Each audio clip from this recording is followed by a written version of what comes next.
Hey, ¿qué onda, gente? Bienvenidos otra vez a este podcast Sentencias Emblemáticas. Este podcast donde ya saben todos ustedes, se habla de casos reales, sentencias curiosas y juicios famosos que nos demuestran que la realidad supera la ficción. Y hoy también traemos otro caso buenísimo para estas fechas. Y así que pongan mucha atención, véanlo hasta el final. Y pues sin más preámbulo, ya saben quién nos cuenta estos casos.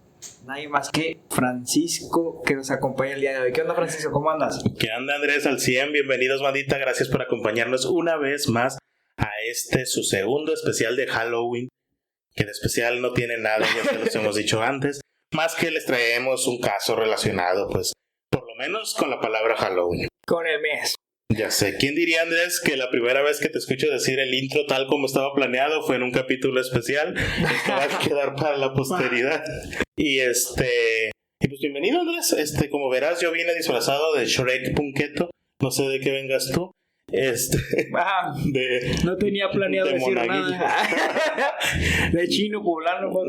De chino poblano, sí. Va, que va. ¿Existen? No sé. No sé, gran banda, pues gracias por acompañarnos una vez más desde la plataforma que nos acompañas. Ya sabes, suscríbete y deja tu comentario. Y sobre todo, comparte estos episodios con tus amigos. La neta, nos harías un gran parote. Y para no hacerte perder mucho el tiempo, pues comenzamos de una vez con lo que les importa, que es el caso que traemos el día de hoy. Va.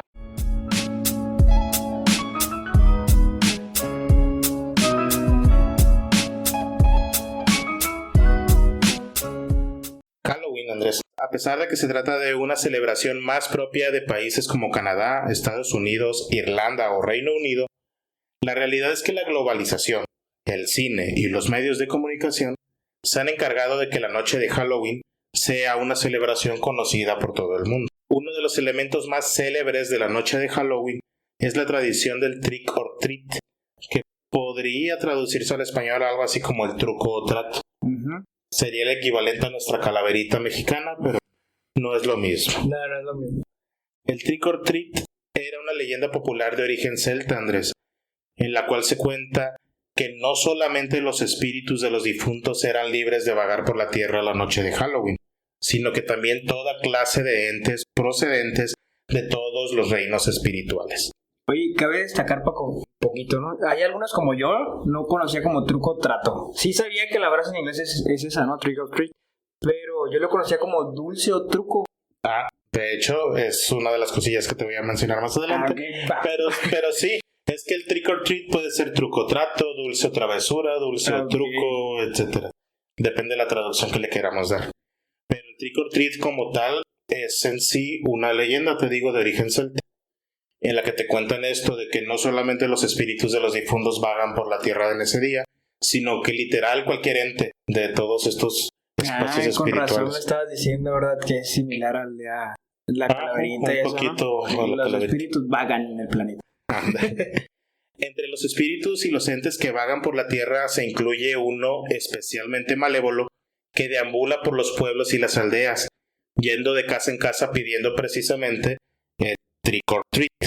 La leyenda asegura que lo mejor era hacer el trato sin importar el costo que éste tuviera, puesto que no pactar con el espíritu significaba que éste usaría sus poderes para hacerles el truco, que consistía en maldecir la casa y a sus habitantes, dándoles toda clase de infortunios y maldiciones, como enfermar a la familia, matar al ganado con pestes o incluso quemar la propia vivienda. En la actualidad, los niños se disfrazan para la ocasión y pasean por las calles pidiendo dulces de puerta en puerta. Después de llamar a la puerta, los niños pronuncian la frase truco o trato, truco o dulce, travesura o dulce, o cualquier traducción que le demos a esta frase inglesa de trick or treat. Y si los adultos les dan caramelos, dinero o cualquier tipo de recompensa, se interpreta que han aceptado el trato. Si por el contrario se niegan, los chicos les gastarán una pequeña broma, siendo la más común la de arrojar huevos o espuma de afeitar contra la puerta. Es en el marco de dicha celebración, Andrés, que se desarrollan los hechos de los cuales hablaremos el día de hoy, a través de los cuales conoceremos a un asesino que parece haber escapado de una leyenda urbana para traer el terror a la vida real, y de nuevo, provocando que ésta supere a las películas de terror que solemos ver en esta temporada. Y como todos lo decimos, es la realidad. Es la realidad. Es por eso, pues, Andrés, que esta noche hablaremos del caso del Candyman o el caso del hombre que asesinó al Halloween, mejor conocido por su nombre en inglés como el caso de The Man Who Killed Halloween o The Pixie Sticks Killer. Eso ya suena paleta tic-tics, Paco. Totalmente diste en el clavo, Andrés. Ronald Clark O'Brien vivía con su esposa Diane y sus 2 hijos, Timothy y Elizabeth, en Deer Park, Texas, un suburbio de clase media de Houston. Este hombre trabajó como optometrista y sirvió como diácono en una iglesia bautista, donde cantó en el coro y supervisó el programa de autobuses parroquiales. Quienes conocieron a O'Brien lo consideraron un ciudadano modelo. Un pastor incluso lo describió como un buen hombre, cristiano y un padre por encima del promedio. Pese a ello, toda la vida aparentemente perfecta de Ronald y su familia cambiaría drásticamente la noche de Halloween de 1974. Ay. Buena intro, buena intro. El 31 de octubre del 74 comenzó como cualquier otra noche de Halloween. Aunque O'Brien nunca antes había mostrado un interés real en esta celebración, este año estaba ansioso por llevar a sus hijos a pedir dulces. A pesar de que llovía y de que aún traía puesta la bata blanca que utilizaba en su trabajo, O'Brien decidió que saldría con sus hijos esa noche. Jim Bates, un amigo de la familia, y sus 2 hijos se unieron a la familia O'Brien para la excursión nocturna. Después de haber recorrido parte del vecindario, el grupo llegó hasta una casa que tenía las luces apagadas. A pesar de ello, los niños fueron a la puerta, pero no recibieron respuesta, por lo cual decidieron continuar su recorrido. Ronald O'Brien se quedó detrás del grupo durante unos momentos junto con su hijo Timothy, pues pensaron que tal vez las personas que vivían en la casa simplemente se estaban tardando un poco a salir, pero que sí saldrían. Después de un minuto más o menos, O'Brien alcanzó al resto del grupo sosteniendo 5 Pixie Sticks gigantes. Así era una paleta, ¿ok? Es un caramelo agridulce en polvo que venía en un tubo parecido en un popote. Todos conocemos ese tipo de dulces, ¿no? Ah, sí, ya me imagino. Solo que esta era una versión gigante con un chingo de polvo. Están las fotos y literal lo cargan así, con las 2 manos.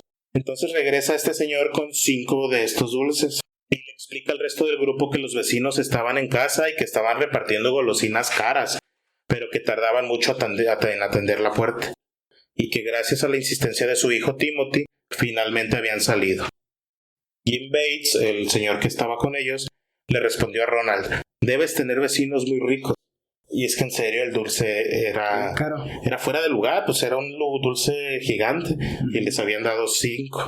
Cuando regresaron a la casa de los Bates, O'Brien le dio a cada uno de los 4 niños un dulce, y luego le entregó el último a un asistente al azar que llamó a su puerta pidiendo el trick or treat.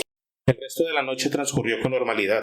El grupo continuó su recorrido por el vecindario pidiendo dulces hasta que llegó la hora de cenar y cada familia partió a su hogar respectivo.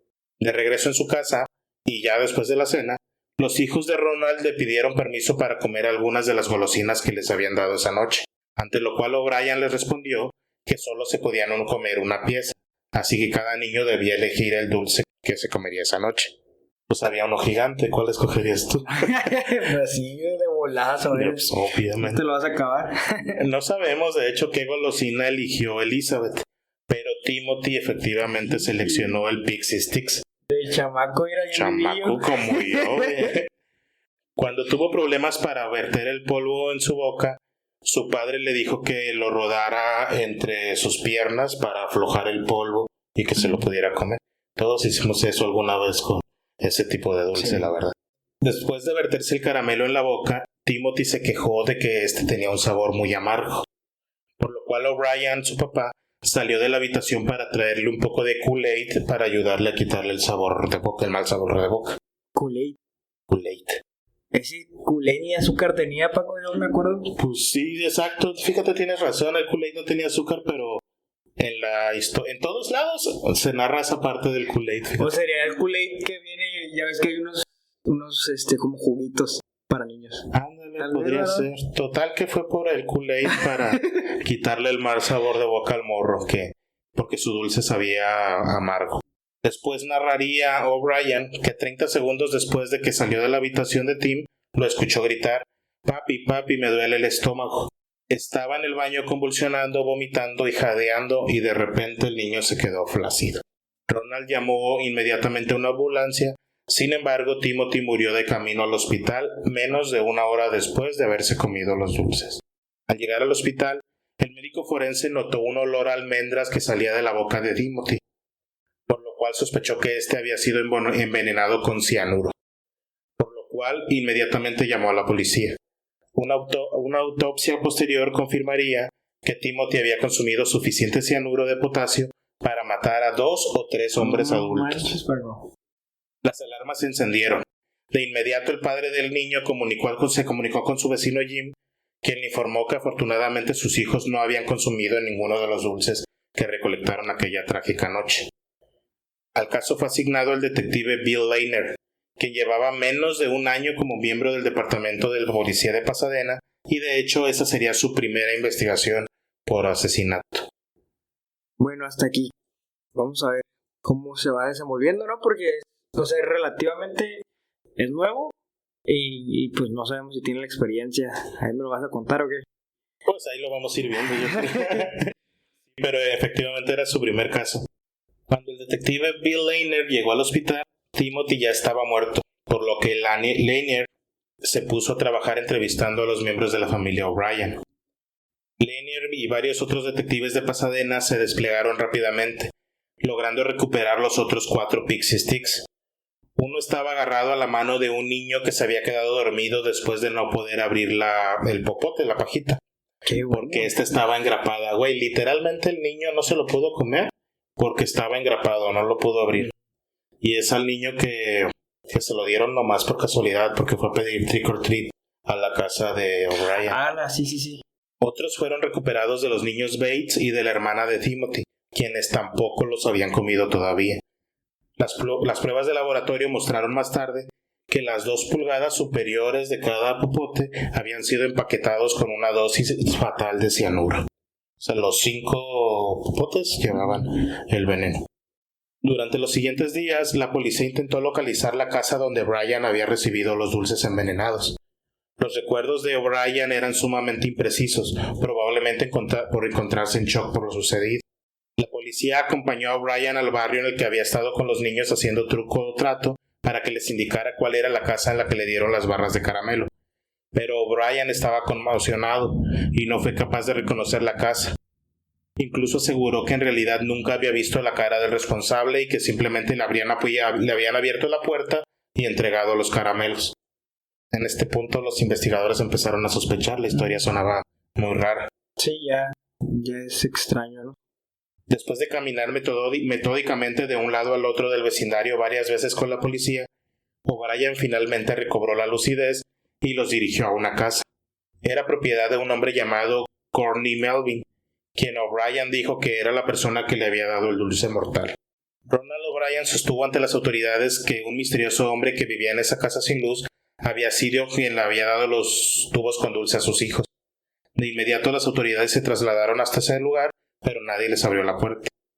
Las indagatorias continuaron y llevaron a la policía de Texas a descubrir que el misterioso hombre de la casa trabajaba en el aeropuerto de Houston, William P. Hobby, donde se trasladaron después para, con un impresionante operativo, arrestarlo enfrente de todos sus compañeros, acusándolo de asesinato. El sujeto aseguró en el arduo interrogatorio al que fue sometido esa noche que el día del asesinato del pequeño Timothy, se había quedado trabajando toda la noche, y que en su casa se encontraban solamente su mujer y su hija, quienes efectivamente mantuvieron apagadas las luces toda la noche porque ya se les habían acabado los dulces. Tras investigar la coartada, entrevistar a sus jefes, compañeros de trabajo y demás testigos, las autoridades pudieron determinar que efectivamente el dueño de la casa siniestra había laborado toda la noche, por lo que era imposible que él fuera el asesino de Timothy, y había de hecho más de 200 testigos que podían confirmar su coartada.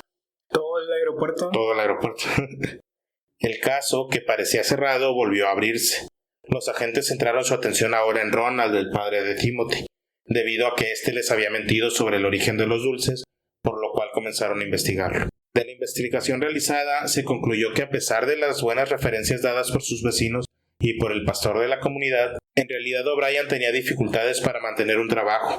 Fue empleado por 21 compañías diferentes en un periodo de 10 años y fue despedido de cada una de ellas por negligencia o comportamiento fraudulento. En el otoño de 1974, O'Brien, de 30 años, estuvo a punto de ser despedido nuevamente después de que su empleador, Texas State Optical, sospechara que le estaba robando dinero. Su salario para llevar a casa de apenas $150 a la semana solamente le alcanzaba para la comida y el alquiler. Y más tarde se descubrió que tenía una deuda de más de $100,000, que había incumplido con varios préstamos bancarios y que su coche estaba a punto de ser embargado. Mientras tanto, los detectives estaban descubriendo más información preocupante sobre O'Brien. Recientemente este había vendido la casa de la familia para cubrir sus crecientes deudas y todavía aún así debía dinero a numerosos acreedores. Más tarde se descubrió que meses antes de la muerte del menor, Ronald O'Brien había asegurado a sus 2 hijos por $10,000 y que justo antes de Halloween había aumentado la cifra a $30,000.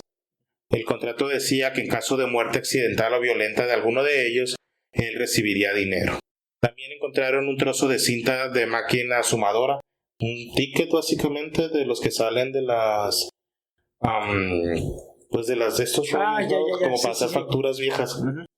En este rollo, O'Brien había anotado el monto de todas sus deudas y el total llegaba casi a la cantidad exacta que iba a recibir en caso de cobrar el seguro de vida de sus 2 hijos.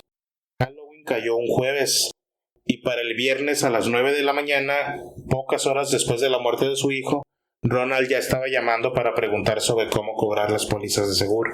Cuantas más preguntas hacía la policía, más sospechas recaían sobre O'Brien. El verano anterior, había llamado a un conocido que trabajaba para una empresa química y le había hecho preguntas sobre el cianuro, incluido qué constituía o cuál constituía la dosis mortal para los seres humanos. Justo antes de Halloween, había entrado en una tienda de productos químicos de Houston y había preguntado sobre la compra de un poco de veneno, y se fue después de enterarse de que el paquete más pequeño disponible era de 5 libras, algo así como 2,5 kilos, ¿no? Sí. Aunque Brian continuaba interpretando el papel de un padre afligido y que se mantuvo como inocente, después de fallar el polígrafo fue arrestado el 5 de noviembre del 74 y fue acusado del asesinato de Timothy. Los investigadores encontraron una navaja en la casa de O'Brien con residuos de dulce, lo que sugiere cómo podría haber sido contaminado el paquete. Incluso después de ser confrontado con la creciente evidencia en su contra, O'Brien nunca confesó. La policía tampoco identificó dónde compró O'Brien el cianuro y durante su juicio O'Brien sostuvo que su único hijo había sido envenenado por un monstruo anónimo. Todo esto ocurrió, Andrés, años antes de que existieran las pruebas de ADN y las tarjetas con sistemas contactless, por lo cual la policía no pudo probar que las barras de caramelo habían estado alguna vez en manos de O'Brien, ni que éste hubiera comprado el cianuro. Tanto para este momento, el optometrista de 30 años seguía manteniendo la presunción de inocencia. Sí. No, y seguía como inocente, ¿no? Todavía, pues sí, la presunción de inocencia, ¿verdad? Pero en sí no tenían algo fuerte, pues, contra él. Sí, realmente no. Tenían muchas sospechas y motivos para sospechar, pero no había una prueba sólida.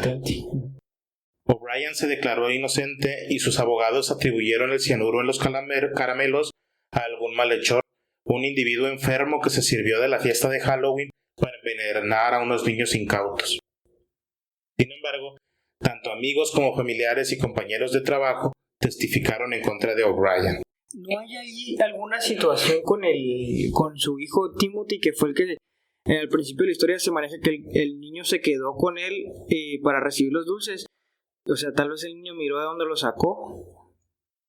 Pues sí, probablemente. De hecho, tampoco queda muy claro si sí se quedó o no el niño, porque el que declara esto, que se quedó, fue el otro señor que iba con ellos. El papá de los otros 2 niños es el que dijo: pues es que nosotros andábamos por ahí y O'Brien se quedó con Timothy a esperar los dulces, bla, bla, bla. Él fue el que declaró eso. Pero en todas las demás versiones, de hecho hay una entrevista del fiscal que lleva el caso que dice que lo traumatizó y bla, bla, bla. Él sostiene que el único que se había quedado era O'Brien. Entonces no está muy claro ahí la verdad qué sucedió realmente. Ok, no hay un un testimonio seguro. Ajá, no, y de todas maneras, a ver, te digo, si está el testimonio de este señor que dice que Timothy se quedó, y aunque el problema es que aunque Timothy hubiera visto algo, pues Timothy es la víctima, es el muerto. Ah, pues sí, cierto, ¿verdad? O sea, ¿qué va a declarar? Una disculpa porque me fui. Sí, es cierto. Los días de O'Brien de engañar a la gente habían terminado. El 3 de junio de 1975, después de menos de una hora de deliberaciones, un jurado del condado de Harris condenó a O'Brien por asesinato y por 4 tentativas de homicidio, sentenciándolo a la muerte en la silla eléctrica. Así ya, de plano. Sí, así. La esposa de O'Brien, Diane, sostuvo firmemente que desconocía los planes de su esposo y se divorció de él poco después de testificar en su contra en la corte. Más tarde se volvió a casar y todavía vive en el área de Pasadena. La hermana menor de Timothy, que ahora tiene 40 años, ha logrado dejar atrás el incidente y formar una familia. Ya suena como despedida de película esto, ¿no? Sí. Lo que pasó después. Después de ser declarado culpable, O'Brien apeló a su caso varias veces, 2 y en la Corte Suprema. En aquel entonces las cuestiones constitucionales, Andrés, eran muy problemáticas por el tema de la pena de muerte. Era una época en que se estaba debatiendo mucho en qué caso se debía aplicar y simplemente si se debía aplicar era parte del debate. Su apelación inicial, sin embargo, fue denegada en 1979 y los jueces argumentaron que no solo mató a su hijo por dinero, sino que además O'Brien tenía la intención de cometer otros asesinatos para hacerlo, ya que distribuyó intencionalmente los 4 Pixie Sticks envenenados adicionales entre los otros 4 niños, y el resultado probable y predecible de sus actos era también causarles la muerte. Los abogados de Ronald O'Brien intentaron salvarle la vida hasta el último momento, pero sus apelaciones fracasaron. El exoptometrista accedió a donar sus ojos para la investigación y trasplantes de cataratas. Ya resignada, ¿no? Después de una comida final consistente en bistec bien hecho y pastel de crema de Boston, O'Brien finalmente fue inyectado con un nuevo cóctel letal de drogas, las cuales eran consideradas más humanitarias que la silla eléctrica o el gas de cianuro. Antes de la inyección, Ronald Clark O'Brien dijo sus últimas palabras: "Si en cualquiera de mis 39 años he ofendido a alguien, espero que me perdonen como yo los perdono. También rezo y pido perdón a Dios por todos nosotros, respectivamente como seres humanos.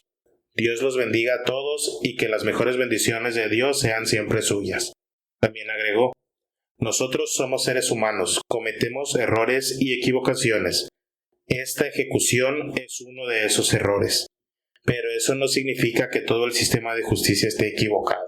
Por lo tanto, perdono a todos, y me refiero a todos, a aquellos que han estado involucrados en mi muerte". Hasta el último momento él sostuvo que era inocente. No me vas a dar un giro aquí, Paco. Ya estoy esperando un giro por aquí. O'Brien había ganado 3 suspensiones de ejecuciones anteriores, incluida una ejecución programada para el Halloween de 1982, exactamente 8 años después de la muerte de su hijo. Ese día, fuera de la penitenciaría del estado de Texas en Huntsville, cientos de personas se manifestaron en contra de la implementación de la pena de muerte en Estados Unidos. Los mismos fueron recibidos por otro grupo que apoyaba la medida y que les aventaban cientos de dulces. O'Brien fue declarado muerto a las 12:48 de la mañana. Cuando la noticia de la muerte de O'Brien llegó a un grupo de observadores que se habían reunido para la ocasión, fuera de las instalaciones de la prisión de Huntsville, vitorearon y gritaron "Trick or treat". O'Brien, ahora conocido por los apodos de "el hombre que mató a Halloween" y "el hombre de los dulces", nunca confesó sus crímenes, pero existen teorías sobre por qué eligió el Halloween y los dulces envenenados para llevar su asesinato. David Scull, que es un experto cultural en Halloween, dijo en una entrevista para A&E True Crime que se cree que estaba al tanto de las leyendas urbanas existentes alrededor de los envenenadores de Halloween y asumió cínicamente que su uso de caramelos con cianuro desviaría las sospechas de él hacia un hombre anónimo. Casi 50 años después, el legado de O'Brien continúa acechando a quienes están familiarizados con el caso. El que fue el fiscal de distrito en aquel caso, de apellido DeWitt, Dice que pasó un año de su vida trabajando en ello, pero que el caso le quedó grabado como no podemos imaginar y que cada Halloween lo recuerda. Pues es que es una fecha muy específica, ¿no? Sí, pues ya no quieren ni sacar a sus hijos por dulces, ¿no? Sí, de hecho en una entrevista en 2004, Mike Hinton, que fue este fiscal, argumentó que O'Brien fue el responsable de arruinar Halloween para todo el mundo. Y para todo el vecindario de ahí, vecindario ¿no? mínimo, Seguro. sí, claro. Todos bien espantados ahí. Escal, este experto cultural de Halloween, dice que a pesar de los horribles crímenes de O'Brien, no se debe temer como tal al Halloween, ya que no existe una correlación general en Estados Unidos entre la festividad y el aumento de la delincuencia. En particular, el miedo generalizado a los dulces envenenados o con trampa explosiva, según él, es una leyenda urbana sin ninguna base real, a pesar de que estamos hablando de un caso real. A pesar, sí. Fíjate, Andrés, que después de que este caso ocurrió, ha habido nuevos, o sea, cada cierto tiempo sale la leyenda urbana, ¿no? De que, hey, cuida a tus hijos y van a pedir dulces porque vienen envenenados. Pero hace como 2 años sí se dio un caso de un tipo que ponía agujas, güey, en los chocolates. ¡Hala! No puso veneno, pero sí agujas. Y no tenían veneno ni nada por el estilo, solo eran agujas. Y provocó por ahí un par de accidentes de niños que pues se picaron, pero no pasó a mayores. Entonces dice este experto y otros varios que el índice de incidentes no justifica tenerle miedo a la celebración. Entonces hace llamados a que la gente celebre Halloween, que no pasa nada. Me imagino que tiene que ver con factores económicos y así. Pero al menos en ese pueblo durante mucho tiempo, sí, como tú dices, les arruinaron el Halloween. De hecho, en esa época, cuando terminó el caso, la policía hizo un anuncio, güey, diciéndoles que si tenían dulces sospechosos, los llevaran a la comisaría. Ajá. Y, güey, llenaron un cuarto de dulces. O sea, la gente pues, estaba asustada, ¿sabes? Ya ni querían los dulces, no les dan todos, se los Sí, regalamos. no, qué pinche Puso miedo. su dulcería de la policía ahí, ¿no? Y pues Andrés, este es el caso del hombre que mató el Halloween o el asesino de Halloween. Pues se lo llevó en todo el vecindario de ahí, Paco. Se lo llevó a todo el vecindario. Pero sí que raro, ¿no? Esa parte para empezar, creo que lo raro está desde que él no comúnmente dice que no festejaba ese tipo de fiestas, ¿no? Pero ese día sí quiso salir. Desde ahí ya dice uno, Sí, hay muchos factores raros y a ver, toda la evidencia indica que sí fue él, ajá, a pesar de que se mantuvo él firme en no confesar. De hecho, el policía que te dije el nombre ahorita se me fue, pero te lo puedo buscar otra vez. Este señor narró que él mismo se encargó de los interrogatorios y que generalmente cuando interroga a un culpable, como que tiene varias etapas. Primero entra en la negación, pero después los logra doblar, pues, y ya confiesan los acontecimientos. Sin embargo, en el caso de O'Brien, este investigador sostiene que logró quebrarlo, que O'Brien llegó al punto en el que se supone que ya tenía que admitir que él era el culpable y sin embargo no lo reconoció en ningún momento. Entonces él como que tenía interiorizado que no era responsable. El policía se apellidaba Lanier. Entonces este policía dice que no puede entender a este tipo de personas. De hecho, dio una entrevista mucho tiempo después en la cual decía también esto de que no, pues no puedo olvidar el caso. Tengo muchas escenas muy grabadas, incluyendo una, por ejemplo, de que el vato O'Brien en las audiencias, en un momento en que quedaron solos el policía y O'Brien, dice el policía, no hay manera de confirmarlo, pero dice él que O'Brien le dio un dulce, un Tootsie Roll. ¿Sí viste estos chocolates? Pues que le dio el dulce, güey. O sea, imagínate el vato acusado de envenenar con dulces dándote un dulce. Y ya luego cuando se enteró de la sentencia y de la ejecución particularmente, dice que hasta se siente mal, pero que él se enteró de la noticia cuando estaba en un viaje de pesca y que se alegró y que hasta se tomó una cerveza en plan celebrando la muerte de este tipo, porque no entendía cómo alguien podía ser capaz, pues ahora sí, de que literal matar a su hijo por dinero, güey, por temas económicos. Y digo, nunca tuvimos su confesión, nunca tuvimos a alguien admitiendo el crimen, pero vamos, o sea, les puso la póliza de seguros literal un día antes de Halloween. No pudo identificar a quién supuestamente le dio los dulces. Y a pesar de que no se encontró que él compró el cianuro, sí se identificó que anduvo preguntando por él. O sea, pues fue él, yo creo, ¿no? Oye, no, y de pronto yo pensé, dije yo, no vas a dar un giro, porque como hablaste del ADN, dije, ay, pues como que ya sentía yo que vas a cambiar todo el plan ahí. Pero sí, del ADN, no se hicieron pruebas, ya dijeron a que se quede ahí muerto el caso. Según yo, nunca se retomó el caso, nunca se volvió a abrir.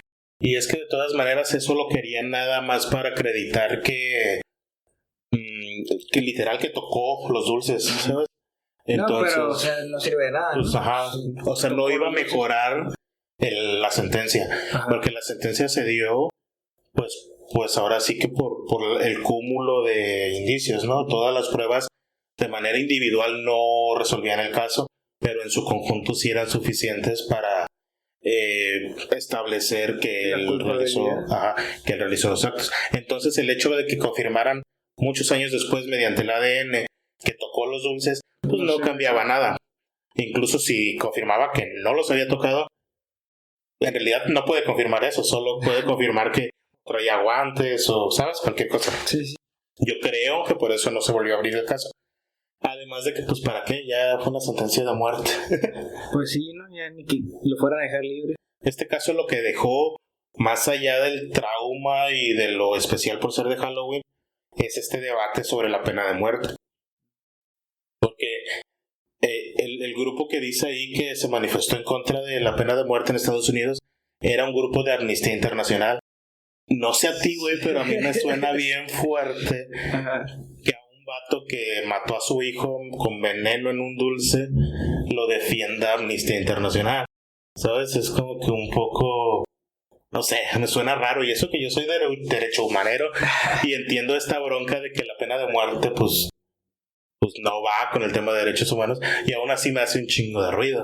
Es como que, güey, este vato mató a su morro con dulces en Halloween. Y neta, tú vienes a protestar por la condena que le están dando. Metiendo mucha emoción al asunto, Paco, Son leyes, ¿verdad? Sí, ya sé. Y en fin, aquí lo importante es que el asesino era en Halloween, así que ustedes verán si van a pedir dulces este año. Yo personalmente no voy a ir a pedir, pero si me quieren regalar dulces, pues mándenme un mensajito, yo voy por ellos a su casa, no se preocupen. Y revisen, ¿no? Si van a salir, por favor, revisen sus dulces, no vayan siendo.